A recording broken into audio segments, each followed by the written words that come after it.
I'm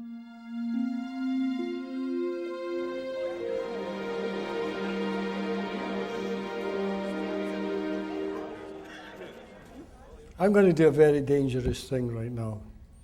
Anybody got a question? What's the role of forgiveness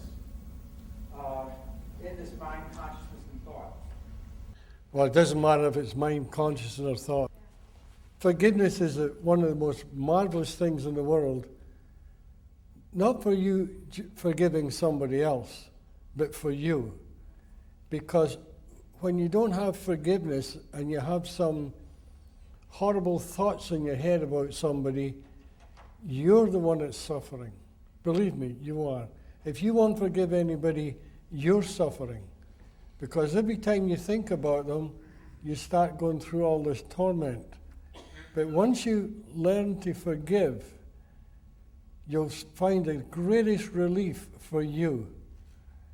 And when you find that great relief for you, then you start to see with clear eyes. You really do. Because without forgiveness in your heart, you have a problem. If you go for some therapy and you keep bringing up old things without forgiveness, you're just hurting yourself over and over again. And innocently, and I say innocently, maybe your therapist sometimes brings these things up and it just makes it worse. And this is why you have to forgive. And I know if I won't forgive somebody, even for the slightest bit, it really hurts me. It's not worth having. Just learn to forgive. And when you do, you'll see a different world. You'll see that person different, whoever you're not going to forgive. It's a magical thing, forgiveness.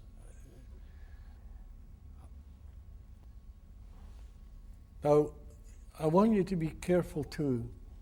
I've read books where they say that there's 4 principles.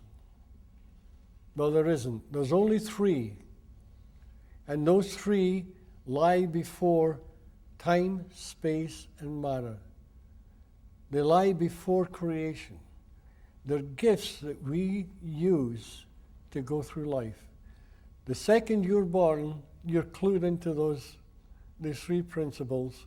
Those 3 principles, they bring to life your freedom of thought and your 5 senses. And those 5 senses and your freedom of thought and the use of these 3 principles, they guide you through life. But when you're looking for the secret to those 3 principles, you must go beyond the 5 senses. Because, you see, you're already there. And that's why I'm so confident, because it happened to me. That in a few seconds, I went from wherever I was, I went inside, I found this innate health, this innate wisdom, and realized that everybody has it. You have it, everybody has it. And this, it can be done to me, God, I'm a Scotsman. If it can happen to a Scotsman, it can happen to anybody. It can happen to you. It can happen a little bit of a time, or it can happen all at once. But I wouldn't look for it happening all at once. I would just live. And if you find anything this weekend that changes your mind, don't look for more. Don't try. Because you can't think your way into wisdom. Because when you think your way into wisdom, you're thinking with your intellect. And your intellect is the illusion. It's connected to what you call an ego. Now, I know that there's a lot of theories what ego is and how it works and how it doesn't work. But let me tell you something. You know what the ego really is? It's a delusion. There is no such a thing as ego. Ego is whatever you think it is. Whatever you think your ego is, that's it. Because it's all a delusion. You're coming from the little mind. And the little mind is just your thought system. Whatever you think it is, that's what it is. You know,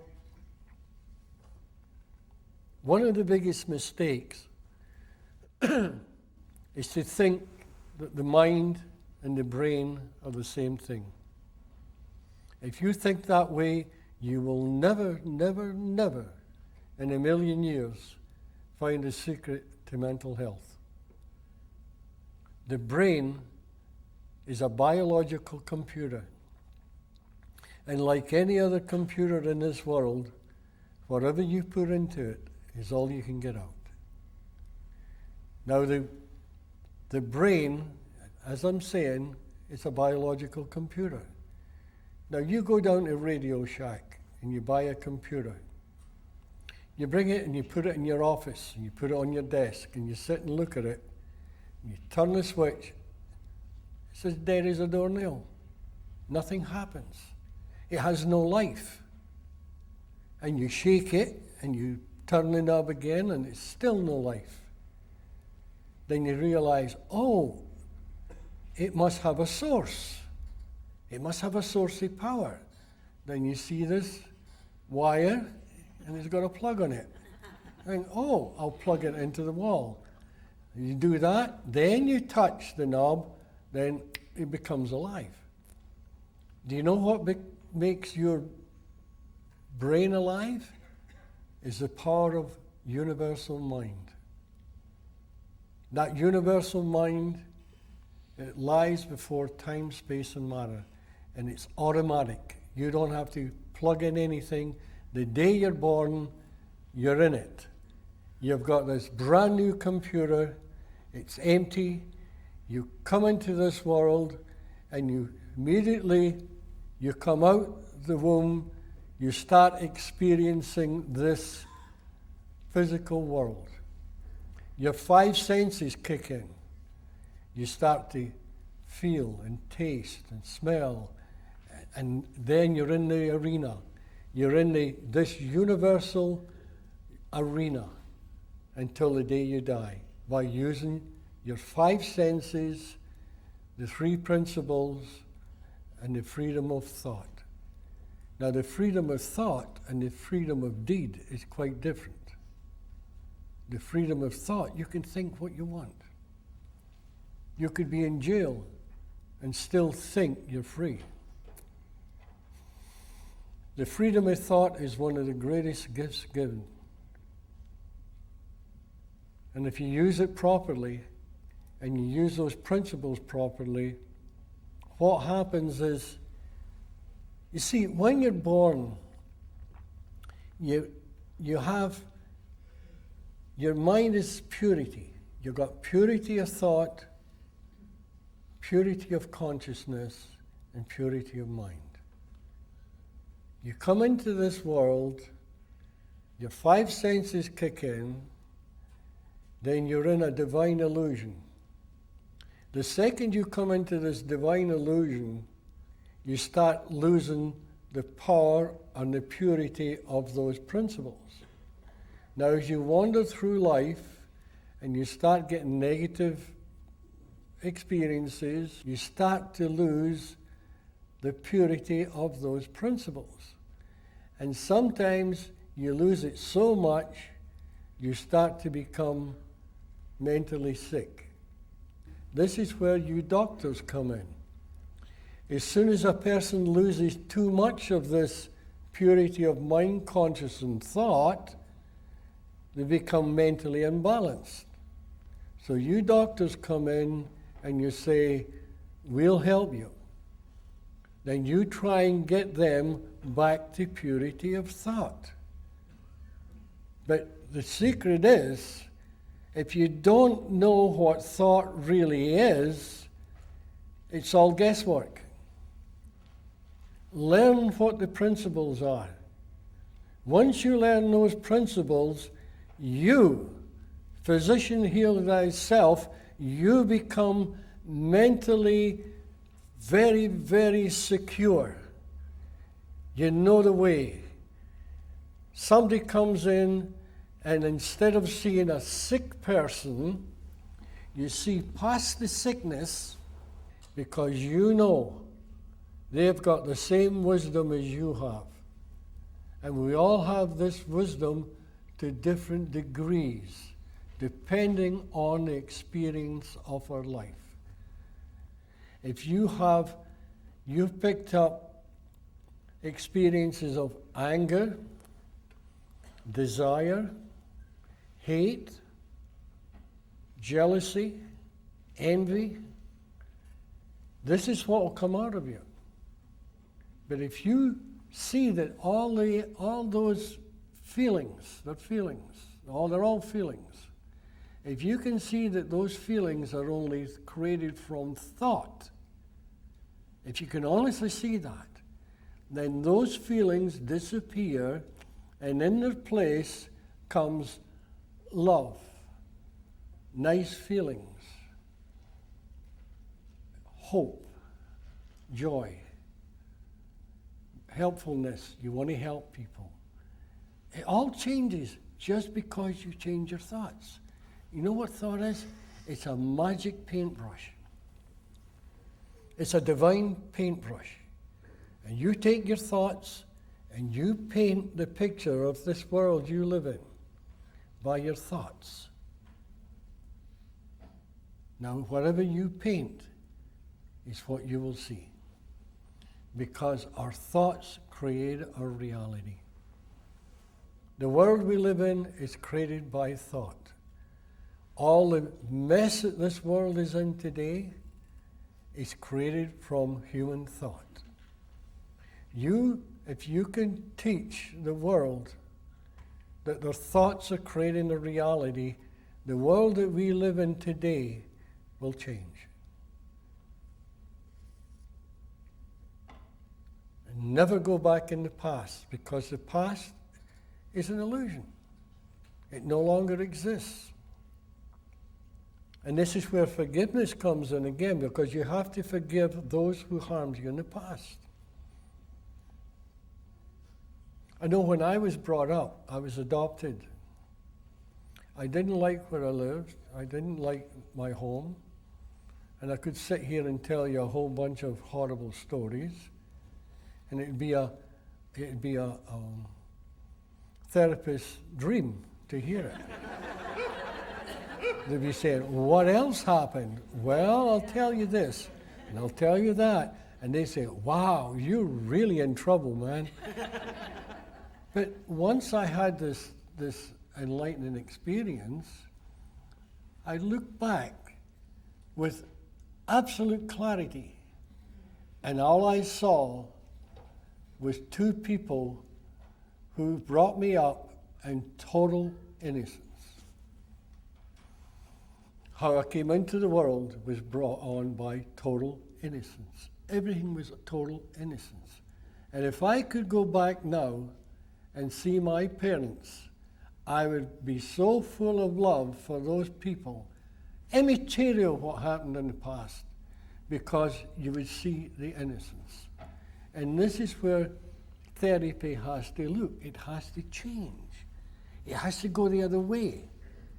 Instead of going back, it has to find that the client's thoughts are creating the reality. It's so simple. I've been told it can't be that simple. You're insulting my intelligence. It's not that simple. And then they tell you all the horrible stories. And I'll say, well, what horrible stories? Well, I remember one 30 years ago, and they go back 30 years. What 30 years? It's all an illusion in time.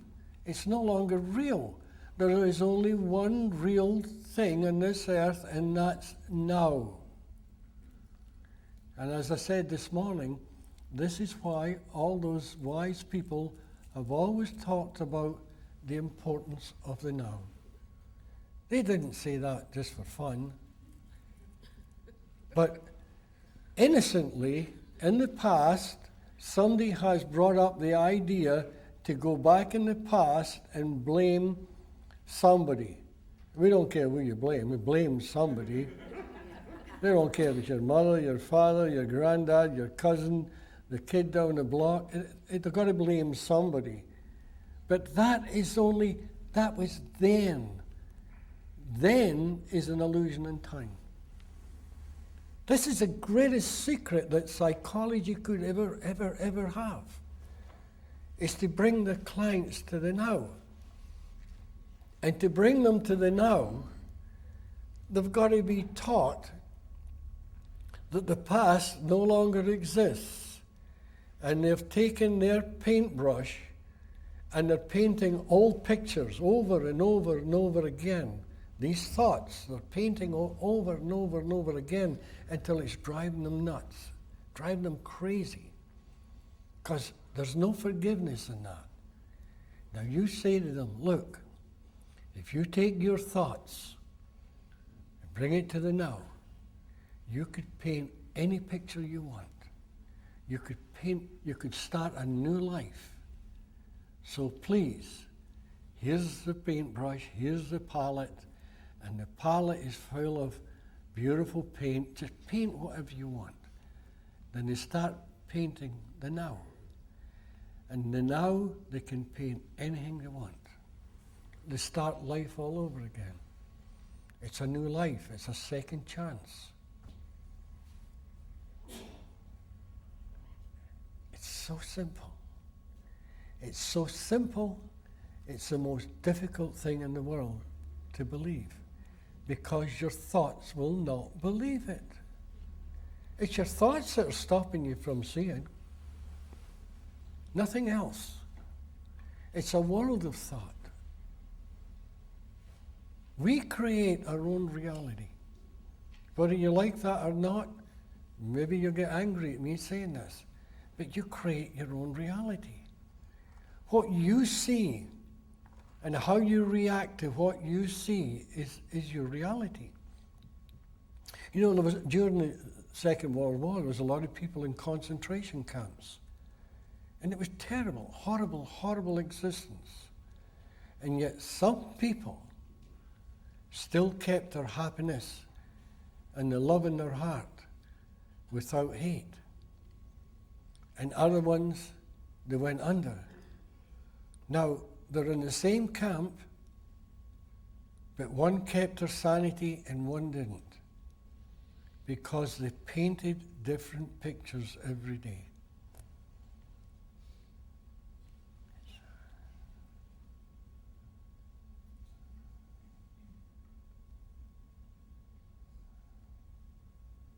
There is nothing more powerful than thought.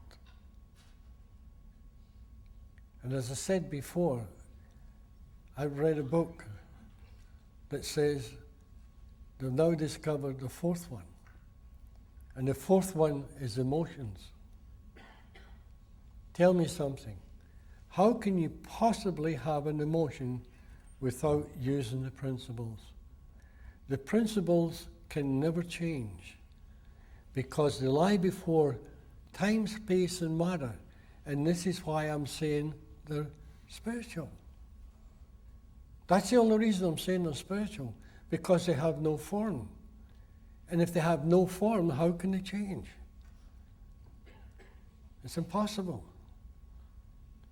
Now, just lately, I heard there's one woman, she's discovered 8.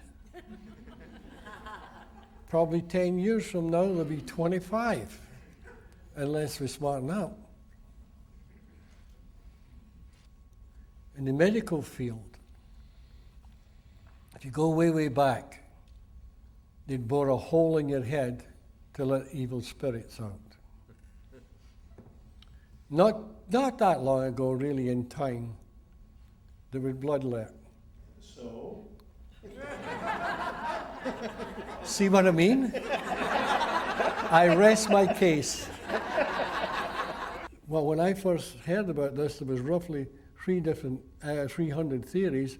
Now it's up to 500. But they haven't thrown any away. You have to throw away. Bring in the new. And in its place will come this beautiful thing created from the three principles, created from wisdom that lies within, and it will change the field forever. Then, when this wisdom comes, the other ones will just vanish. They'll vanish like mist in the morning sun. And it has to be that way. I know I can get in trouble for saying this, but I have no other choice. I honestly have no other choice. I'm trying to be honest. I'm trying to be helpful. Nothing in this world, I'd give my life if I could change this world. If I could change doctors that were going to help children and people that are suffering all over the world, it'd be worth it. I've devoted my entire life to this. And when I see these doctors change, and I hear the miracles that are happening in their clinics, it's worth it. It's worth it.